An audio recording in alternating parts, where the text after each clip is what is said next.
కరీంనగర్ కార్పొరేషన్లో మున్సిపల్ ఎన్నికల ప్రచారం ముగిసింది. అయితే ప్రచారం అనంతరం అధికార ప్రతిపక్ష పార్టీల మధ్య కొన్ని చోట్ల ఘర్షణలు చోటు చేసుకున్నాయి. కార్పొరేషన్లోని 25వ డివిజన్ కిసాన్ నగర్లో బీజేపీ అభ్యర్థి నవ్యశ్రీ భర్త ఆనంద్పై దాడి జరిగింది. టీఆర్ఎస్ అభ్యర్థి భర్త ఎడ్ల అశోక్ అతని అనుచరులు తనపై దాడి చేశారని ఆరోపిస్తూ చాడా ఆనంద్ 3వ పట్టణ పోలీస్ స్టేషన్లో ఫిర్యాదు చేశారు. టీఆర్ఎస్ పార్టీ వారు ఓటర్లకు డబ్బు మద్యం పంచిపెడుతుండగా అడ్డుకోవడంతోనే తనపై దాడి జరిగిందని ఆవేదన వ్యక్తం చేశారు. తనపై దాడి చేసిన వారిపై వెంటనే చర్యలు తీసుకోవాలని విజ్ఞప్తి చేశారు. ఈ విషయంపై బీజేపీ నేతలు కార్యకర్తలు మండిపడ్డారు. గురువారం 3 టౌన్ పోలీస్ స్టేషన్ ఎదుట బీజేపీ జిల్లా అధ్యక్షులు బాస సత్యనారాయణ అధిక సంఖ్యలో కార్యకర్తలు బైఠాయించారు. టీఆర్ఎస్ నాయకులపై వెంటనే చర్యలు తీసుకోవాలని డిమాండ్ చేశారు.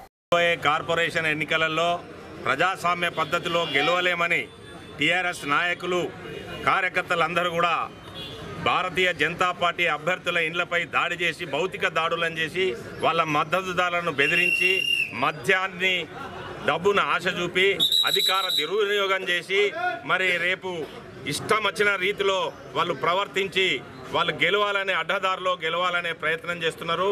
గత 3 రోజులుగా 25 వార్డులో భారతీయ జనతా పార్టీ అభ్యర్థి ఇంటిపై దాడి చేయడము, వాళ్ళను భయభ్రాంతులకు గురి చేయడము, వాళ్ళ మద్దతుదారులను కొట్టడము, ఈ విషయాన్ని అంతా కూడా గత 3 రోజుల నుంచి పోలీసులకు చెప్పినప్పటికీ కూడా అలసత్వం వహిస్తున్నారు.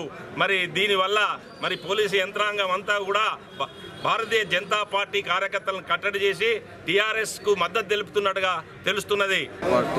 25వ డివిజన్ నుండి చాడా ఆనంద్ అది మా బీజేపీ